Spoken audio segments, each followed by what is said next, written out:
Hey there, guys. Today we are back with some Knowledgia. Been a hot minute. This time, why didn't the Ottomans conquer Italy? A pretty, good question to ask, because they were so close to dominating Austria there.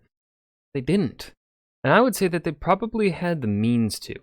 However, I think the Ottomans understood, perhaps, that if they had tried to legitimately conquer Italy, without first probably stomping down on more Eastern Europe, I think they understood that all of Europe would unite against them.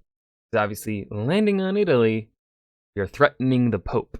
And the Pope and the Christian, and that'd be seen as a larger attack on Christian Europe than the siege of Vienna. So, I think the Ottomans would get fucked if they tried to conquer Italy, and that's what would have happened. But let's hear what Knowledgia has to say about this.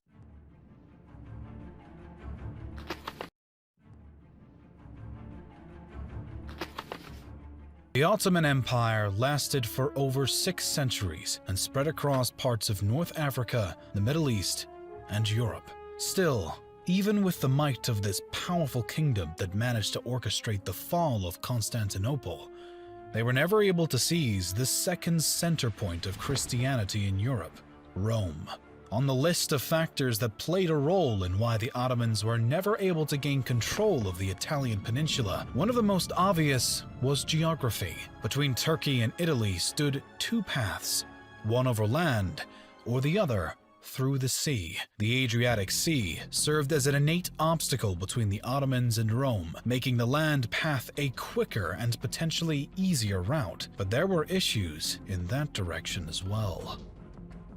Because you are our subscriber, you should definitely check. After the capture of Constantinople in 1453, and then Athens in 14... Ooh, I like this. I really like this drawing here, this art.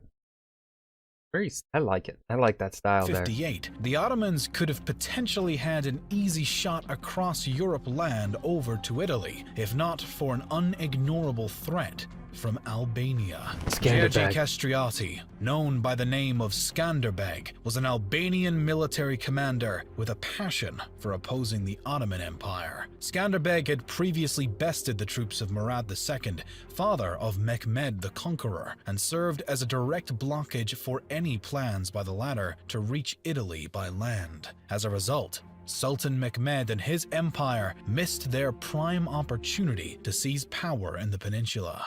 Right after both Byzantium and Greece had fallen into Ottoman hands, Italy was a realm of notable instability. Back in 1442, Alfonso V of Aragon gained rulership over the Kingdom of Naples as well. After the king's death in 1453, the unity between Naples and Sicily was called into question by the eruption of war over claims to the throne of Naples. The strife between the Aragonese and Angevin factions sent southern Italy into chaos, leading to what could have been an ideal time for the Ottomans to attempt would have been a perfect time, yeah. It is incredibly likely that Sultan Mehmed actually intended on doing exactly that, based on a quote he allegedly spoke to the Florentine merchant spy Benedetto Dei in 1460. After asking the merchant many questions about current affairs in Italy, and being purposely misled by Benedetto, Mehmed said to him, "My Florentine,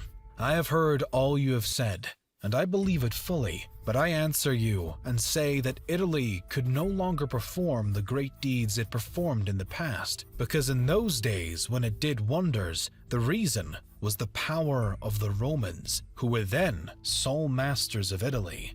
But today, you are 20 states and groups of powers in your country, and you are in disagreement among yourselves and bitter enemies. And I know many things which will all be of help to me in the plan I have made. And seeing that I am young and rich and favored by fortune, I intend to surpass Caesar and Alexander and Xerxes by far." Bold Still, words, no Mehmed. conquest came within the following years. Even if Mehmed was ready to take aim at Rome and the rest of the Italian peninsula, he once again faced an obstacle in the form of a man.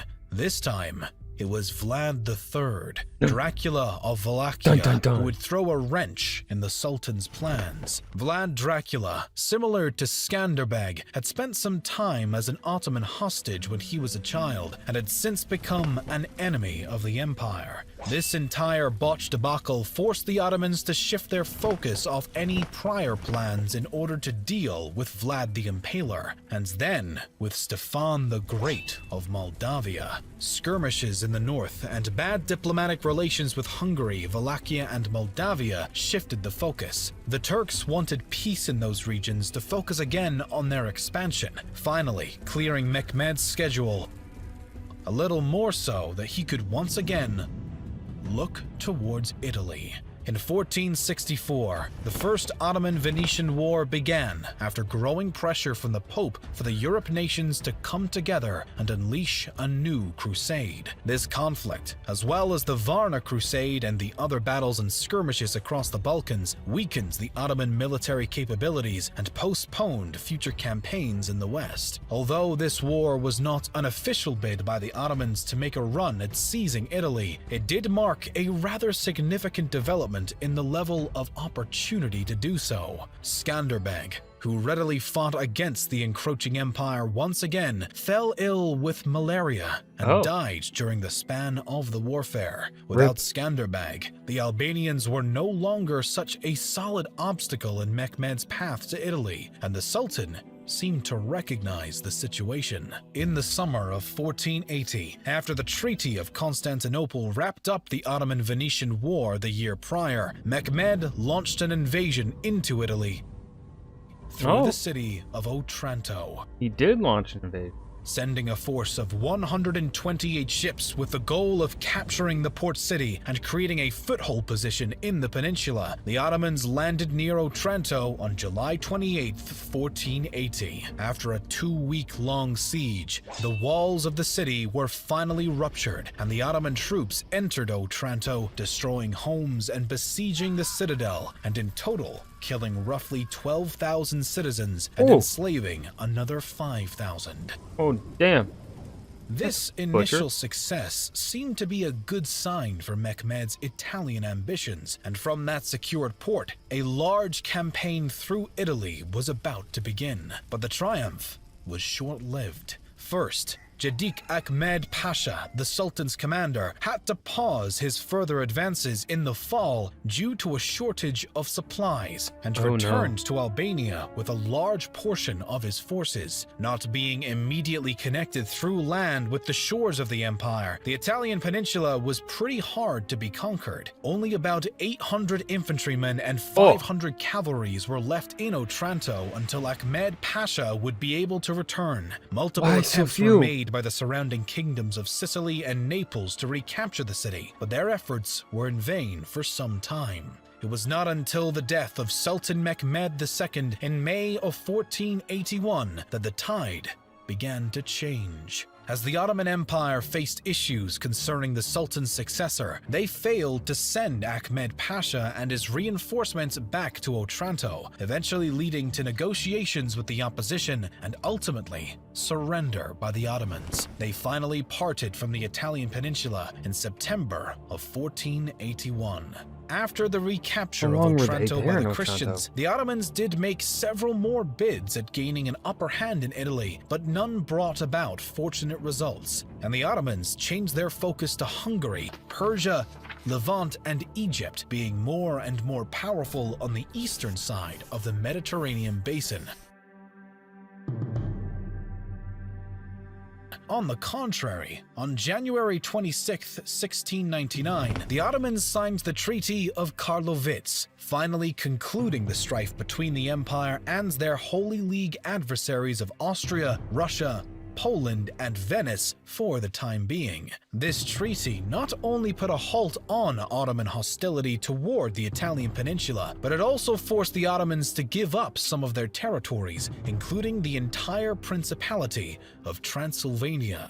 Italy, Whoa, that's a and big even its individual concession. cities proved to be a much more difficult target than Mehmed or some of his successors may have imagined, especially after having conquered what would seem to be a trickier aspiration with the fall of Constantinople. Yeah. Even when the kingdoms of the peninsula were at odds amongst each other, it appears that they were able to come together when needed to repel the Turkish invaders. Overall, Italy ended up being an unexpected challenge that the Ottomans were never able to overcome. Between the natural geography, some strong military leaders in the Balkans, the wars with Christian kingdoms, the death of a sultan, poor timing, and truly a plethora of obstacles, the odds were never in favor of an Ottoman conquest in Italy, and they didn't insist so much on this idea, despite their momentary success in Otranto, giving them a year-long foothold in the region. Oh, the Ottoman okay. Empire was simply unable to seize momentous power in the peninsula at any point through the centuries. Potentially, had one or a few of the troubling factors been removed from the situation, Sultan Mehmed himself would have had more success in an aim to push on after taking Byzantium. But either to the fault of the Sultan and his timing, or poor luck for the Ottomans, failure was inevitable. We will cover more episodes about the Ottomans and medieval Europe, so be sure. And that was why didn't the Ottomans conquer Italy? I felt this was a pretty good explanation of it for 10 minutes. For 10 minutes, I feel like this was a pretty decent cover of it. What else was I gonna say? I had some other thought.